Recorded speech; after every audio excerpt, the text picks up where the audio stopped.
When it comes to aliens, there's some things I just can't tell you on air. He was asked about the UFO frenzy in the wake of that explosive 60-minute story on Navy pilots who've seen things they just can't explain. It's rotating. My gosh. Truth is that when I came into office, I asked, right? I was like, all right, is there the lab somewhere where we're keeping the alien specimens in spaceship? They did a little bit of research, and the answer was no.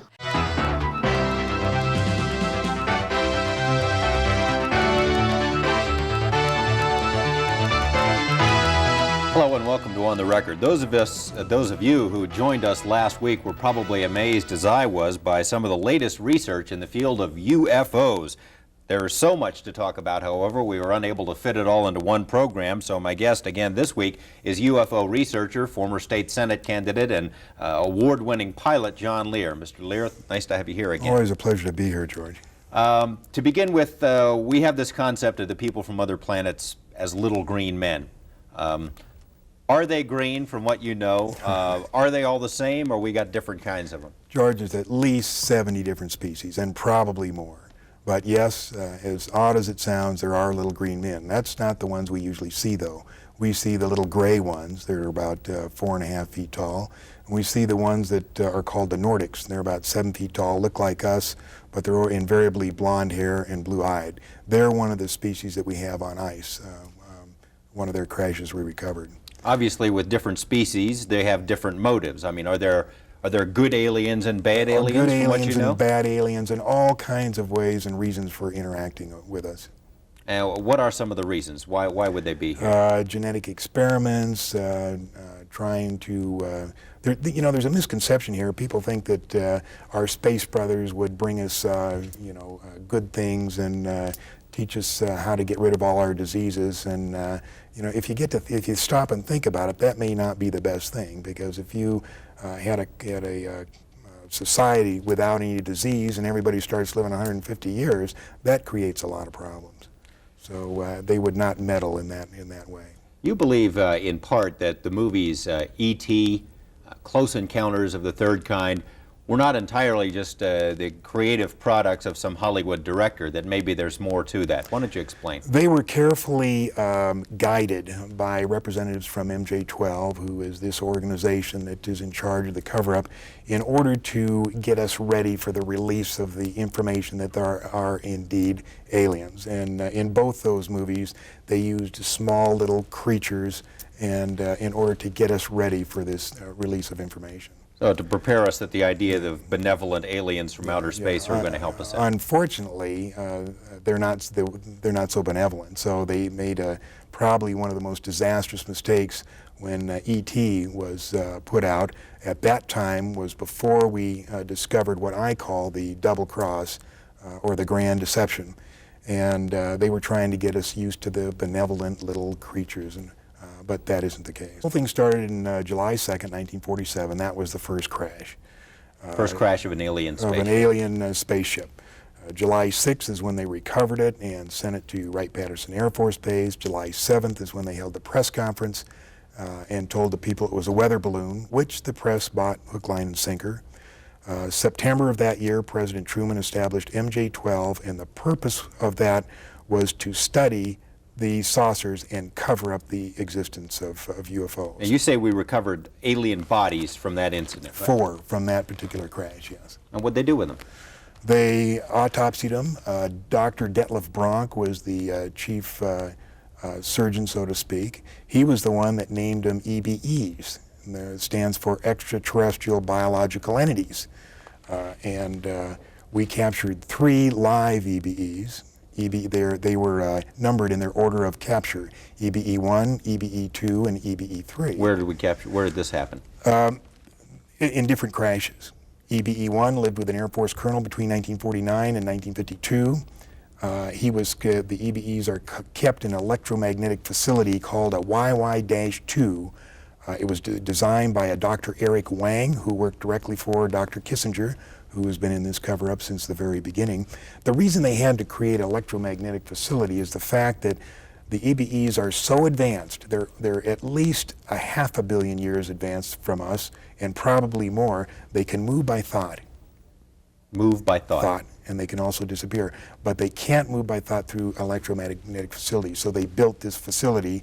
There was two, one in Los Alamos and one either at Edwards or up at the test site. At Groom Lake, Nevada. At Groom Lake. Now there's still one EBE still living, EBE-3, and there is a videotape that eventually is going to be released to the public. State planet origin? Okay, yesterday you told us you traveled, and I quote, thousands of light years to get here. Yes. Tell us the truth or the word or another reader. It is truth. I thought about your future. To travel in time is to travel in space. Different special generations. So I take it aliens took over our future, right? So you're human.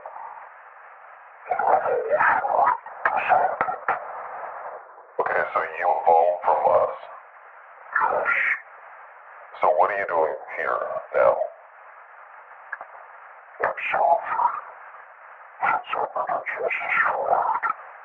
How?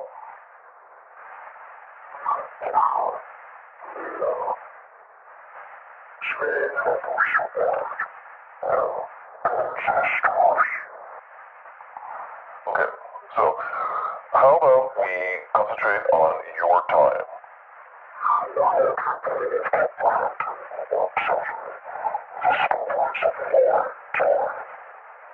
Try me.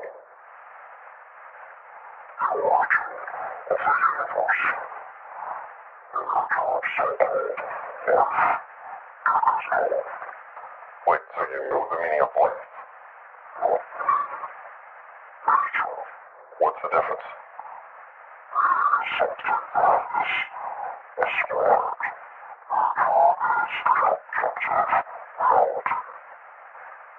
So you know how the universe is created? So you think God?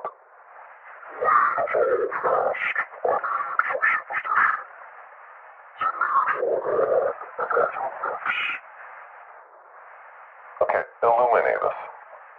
What happens when we die?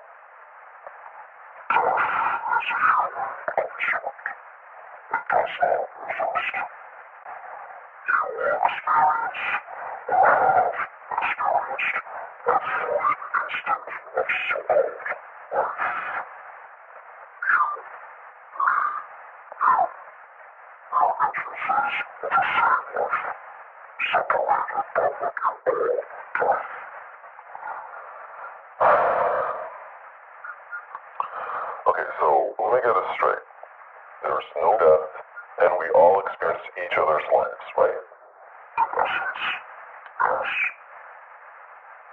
Okay, so how was the universe created, and why is it so perfectly made for us?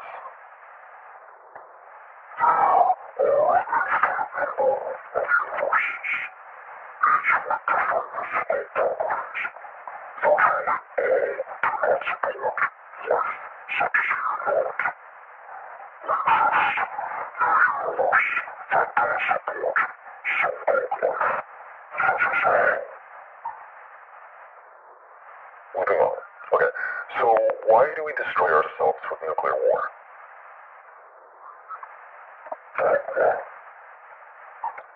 Can you be more specific, please?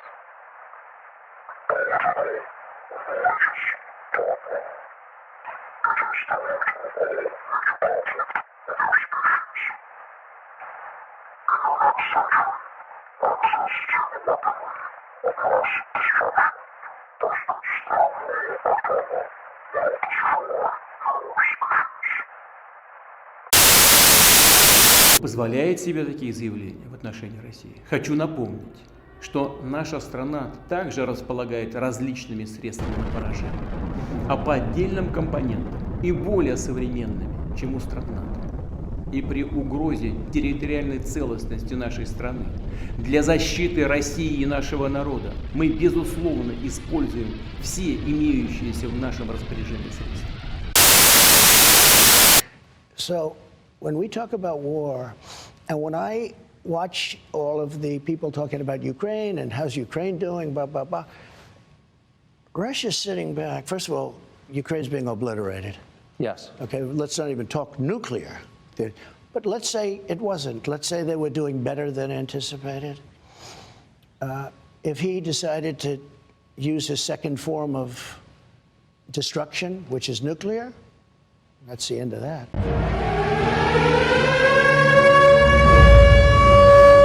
Key, stand by. What? T-minus 50. Number one remaining.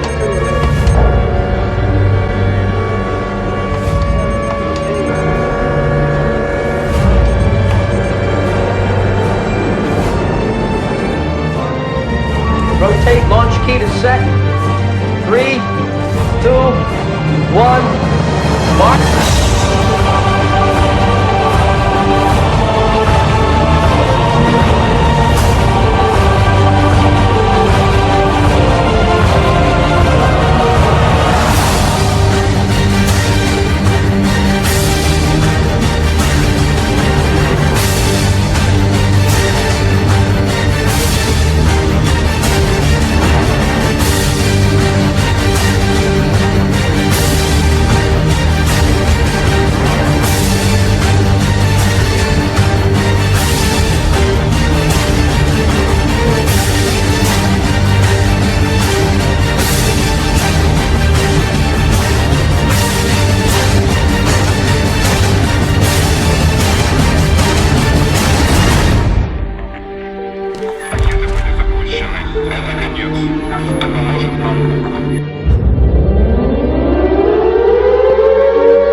blow up?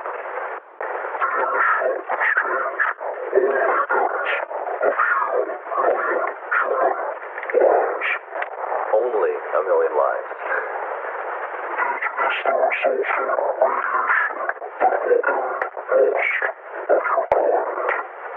Alien species is the evolutionary result. Okay, so how do we stop this? Protect your democracy from multiple ideologies right now. Protect it from rejection of objective fact. At this point in time, your democracy is stable. This will not be the case in all countries.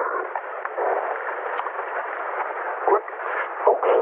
So if we stop this lunatic from blowing us up, we'll be fine, right? Wait, but you just said that if we stop him, we won't be destroyed.